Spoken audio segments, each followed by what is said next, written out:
अमीर ननद की गरीब भाभी। रीना एक मध्यम परिवार की लड़की थी, लेकिन उसकी भाभी शिवानी एक बड़े घर की बेटी। शिवानी की शादी अभिषेक से लव मैरिज थी। अरे भाभी, ये कितना अच्छा सूट पहना है आपने, काश ऐसा मैं भी पहन पाती। अरे क्यों नहीं रीना, वैसे भी तुम्हारा और मेरा नाम तो एक ही है, जब मन करे पहन लेना। भाभी, आपको आपके पापा ने कितने अच्छे कपड़े गहने दिए हैं। मैं उनकी इकलौती बेटी जो हूँ।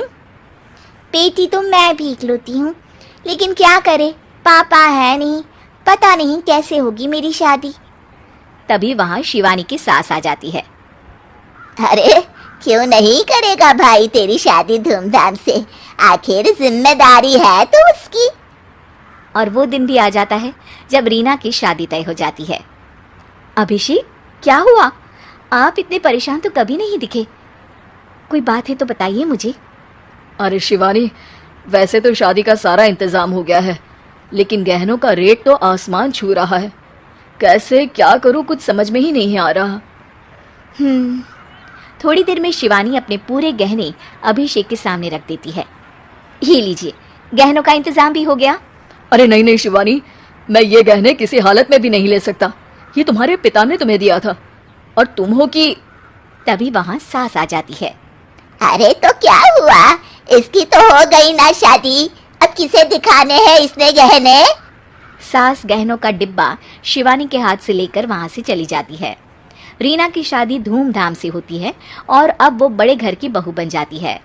वहीं रीना की शादी के बाद शिवानी और अभिषेक उसकी शादी के कर्जों से डूब जाते हैं। मैं सोच रही हूँ नौकरी करनी शुरू कर दूँ, वैसे भी पढ़ी लिखी हूँ, आपकी थोड़ी मदद भी हो जाएगी। वैसे शिवानी कुछ दिन कर लो तो अच्छा ही होगा, क्योंकि ज़रूरत भी है। अब शिवानी भी नौकरी करने लगती है और घर खर्चे में अभिषेक का हाथ बटाती है। एक दिन शिवानी, रीना का फोन आया था, कह रही थी कि आने वाले त्योहार में उसके ससुराल जाना है। ठीक है माँ। अरे ठीक तो है, लेकिन एक काम कर लेना, उसके सास ससुर से लेकर पूरे खानदान के कपड़े मिठाइयाँ सब ले आना, और हो सके तो रीना के लिए छोटे से कान में पहनने के बूंदे भी। और क्या है ना, शादी में उसे सारी बड़ी बड़ी कान की ज्वेलरी दी थी, घर में पहनने के लिए तो उसके पास कुछ भी नहीं है। शिवानी सोच में पड़ जाती है कि वो क्या करे, क्योंकि कर्जों और घर के खर्चों के बाद तो पैसे बचते ही नहीं थे। शिवानी फिर अपने पिता को फोन करती है और उनसे पैसे मांगती है।